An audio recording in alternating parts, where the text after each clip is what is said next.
गर्मी लग रही है, ऊपर से ये टेबल पंखा भी मरमर कर चल रहा है। एसी लगी होती तो मस्त नींद आती। तभी पंखा चलते चलते जोरदार आवाज करके बंद हो जाता है, जिसकी आवाज से गरीब सत्यकाम का परिवार जाग जाता है। अजी ये इतनी तेज आवाज कैसी थी? क्या मालूम चंदा, पर ऐसा लगा जैसे कुछ टूट गया। तभी भारती टेबल पंखे को देखती है। पिताजी वो देखो, टेबल पंखा टूट गया। पंखा टूटा देखकर पूरा परिवार दुख जताने लगता है। हे भगवान, ये क्या, एक और परेशानी बढ़ा दी तूने हम गरीबों पर। ये टेबल पंखा ही तो इस गर्मी में हमारा इकलौता सहारा था, अब तो इस गर्मी में हम बेहाल हो जाएंगे। कितना कहता था मैं कि दिन में पंखा बंद रखा करो, सारा दिन तो चलता रहता था। अब दिन रात चलेगा, कोई भी चीज तो खराब तो होगी ही ना। एक एक पाई जोड़ कर लिया था ये पंखा, अब कहाँ से लाऊंगा तुम्हारे नए पंखे का दाम।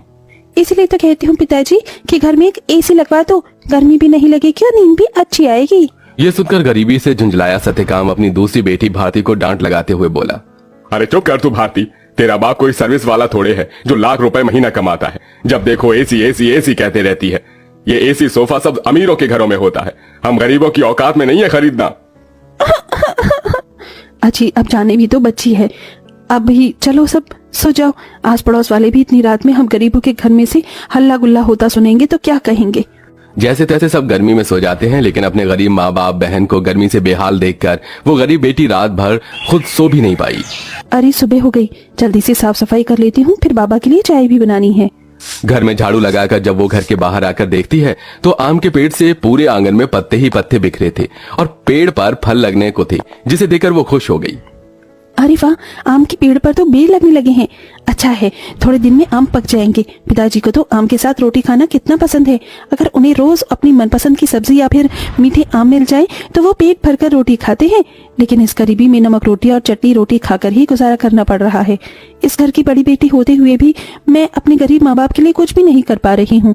मेरे प्यारे आम के पेड़, मैं उनके लिए कुछ करना चाहती हूँ। खास करके भारती की ख्वाहिश है कि हम अपने घर में एसी लगवाएं। सबसे पहले मैं अपनी कमाई से अपने घर में एसी लगवाऊंगी। गीतू रोज ही अपने आंगन में लगे उस आम के पेड़ से अपना सुख दुख बांटती थी। वो पेड़ जैसे उसके परिवार का हिस्सा बन चुका था, क्योंकि गीतू ने 5 साल की उम्र में आम की गुठली बोई थी और हर दिन उसमें खाद पानी डालती, जिससे आज पेड़ इतना विशाल और फलदार था। पेड़ के नीचे हर कुछ दिनों में घास उगाती, जिसे गीतू जुगाड़ लगाकर कभी घास की चटाई तो कभी कालीन बुना करती थी। गीतू, मैं और तेरे पिताजी जमींदार के खेत पर जा रहे हैं काम करने। माँ, आप और पिताजी अपनी खेती खुद क्यों नहीं उगाते? वो जमींदार तो यही चाहता है कि हम गरीब लोग सारी जिंदगी उसकी गुलामी करें, तभी तो धूप में वो आपसे गधों की तरह काम करवाता है और सिर्फ 100 रुपए ही देता है पूरे दिन के। पिताजी, आप ही तो कहते हैं ना कि हम गरीब किसान मिट्टी से सोना उगाते हैं। हाँ बेटिया, लेकिन एक गरीब के लिए 2 रोटी कमाना रोज की कठिन चुनौती होती है, जिसे पार करना पड़ता है। सत्यकाम और चंदा चिलचिलाती कड़ी धूप और गर्मी में खेत पर आते हैं, जहाँ जमींदार ठाठ से कुर्सी पर बैठा था और नौकर छतरी लिए खड़ा था। ओहो, बाप रे बाप, कितनी गर्मी है, आग बरस रही है। इतनी गर्मी में तो एसी की ठंडी हवा छोड़ने का मन ही नहीं करता। राम राम मालिक। अरे भाड़ में गया तेरा राम राम, यहाँ गर्मी से मेरा कचूमर निकला जा रहा है। कहाँ मर रहा था? हाँ, अब तक कहाँ मर रहा था? चलो दोनों मियाँ बीबी खेत जोतने में लग जाओ, उठाओ हल। जी जी जी, जी मालिक। बेचारे दोनों कड़ी धूप में उतनी बड़ी जमीन में हल जोतते हैं, उनके माथे से टप टप पसीना बहता जाता है। अजी शाम हो गई, आज तो मालिक दिहाड़ी देने के डर से आए ही नहीं। उनकी हवेली चलकर मांग लेते हैं। पंखा ठीक भी तो कराना है, वरना गर्मी में गुजारा नहीं होगा।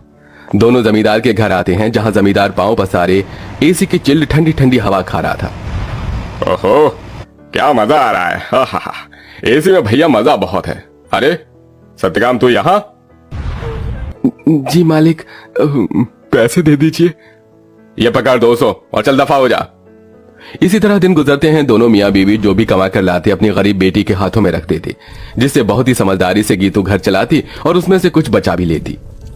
100, 200, 300, 350, 400, 410, 420, 30, कुल मिलाकर मेरे पास अभी तक के 700-800 रुपए ही इकट्ठे हुए हैं। इतने में एसी कहाँ से आएगी? अगर मैं किश्त बंधवा कर भी एसी ले आऊं तो फिर मैं कैसे किश्त भरूंगी? तभी भारती अपनी गरीब बहन गीतू को परेशान देखकर बोली, दीदी, आजकल तो कबाड़ी वालों के पास भी अच्छी अच्छी चीज मिल जाती है। अमीर लोग तो नया खरीद लाते हैं और महंगी चीज भी बेच देते हैं। हाँ, ये ठीक रहेगा, मैं कबाड़ी में से कोई एसी उठा लाती हूँ। गीतू एसी खरीदने कबाड़ी की दुकान पर चली आई। भैया जी, मुझे कोई सस्ती एसी दिखाइए। गरीब लड़की लगती है, एक काम करता हूँ, ये खटारा वाली एसी थमा देता। इसे क्या पता इसमें क्या डिफॉल्ट है। ये लो बहन जी, ये एकदम बढ़िया एसी है। ये चलती तो है ना?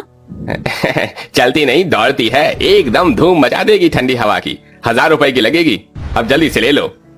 लेकिन मेरे पास बस 800 ही हैं। चलेगा चलेगा, दे दो। गीतू खुशी से वो एसी घर लाकर सबको चलाकर दिखाती है। माँ, पिताजी देखो, आपकी गरीब बेटी एसी खरीद कर लाई है 800 में। अब हमें गर्मी में नहीं सोना पड़ेगा। मगर ये चल क्यों नहीं रही? 800 में कोई एसी देता है भला क्या? पैसे फंसा कर आई है जाकर। सब मुंह बनाकर सो जाते हैं और गीतू पेड़ के पास आकर रोने लगी। मेरे प्यारे आम के पेड़, वो कबाड़ी वाला मुझ गरीब के पैसे खा गया। ये एसी चल भी नहीं रही। मुश्किल से 1-1 रुपया इकट्ठा किया था। गीतू को रोते देखकर पेड़ बोलने लग जाता है। गीतू, तुम रो रही हो?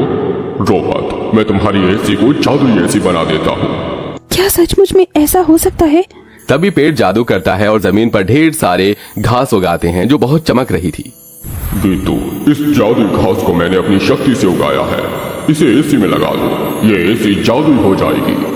गीतू बिल्कुल वैसा ही करती है। तभी घास का एसी बनकर पूरा होते ही सुनहरी चमक से भरकर चल पड़ता है और पूरे घर को बर्फ के जितना ठंडा कर देता है। माँ, पिताजी, भारती देखो, एसी चलने लगी। पूरा गरीब परिवार घास के एसी को चलते देखकर चौंक जाते हैं। अरे देखो चंदा, हमारी बिटिया ने घास की एसी बनाई है। हाँ जी, लेकिन ये घास की एसी कैसे चल रही है? ये एसी कूलर तो बिजली से चलते हैं। तभी जादुई घास एसी की आंख कान मुंह बन जाता है। एसी इठलाकर बोला, क्योंकि मैं जादुई घास का एसी जो हूँ। ये लो, जी भर के खूब ठंडी हवा खाओ। अरे वाह दीदी, क्या धांसू एसी बनाई है। हम गरीबों जैसे घास की एसी है। एसी तो बड़े बड़े अमीरों के घर में भी नहीं होगी। अब हम गर्मी में एसी की ठंडी हवा में सोएंगे। तभी चंदा रोते हुए बोली, बिटिया, अगर दिन भर इस एसी की ठंडक में ही सोते रहेंगे तो कमाएगा कौन? बगैर खून पसीना बहाए पैसे थोड़ी मिलता है। ये कहते हुए चंदा रोने लगती है। तभी जादुई घास एसी में से ठंडी हवा के साथ नोट बरसने लगते हैं। लूट लो, जितने चाहिए लूट लो। देख क्या रही हो? अरे रामा, ये जादुई घास की एसी तो लक्ष्मी मैया का रूप है। चंदा देख, कैसे करारे करारे नोट दे रहा है ये एसी। क्योंकि मैं कोई मामूली एसी नहीं बल्कि जादुई घास का एसी हूँ। मैं तुम्हें हीरे जवाहरात सोना चांदी सब दे सकता हूँ। एसी के इस कथन को सुनकर गीतू ने उसे आजमाया।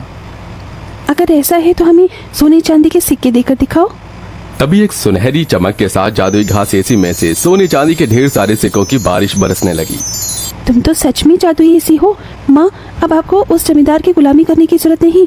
अब हमारे पास जादुई घास का एसी है। दोनों मियाँ बीबी खुशी से फूट फूट कर रोए। चंदा देखो, अब हमें और दुख नहीं काटना पड़ेगा। ना किसी की ये गालियां खाकर गुलामी करनी होगी। ये जादुई घास की एसी हमें बंधुआई से छुटकारा दिलाने आई है हमारे घर। जाओ सत्यकाम, इन सिक्कों से कर्ज चुका दो।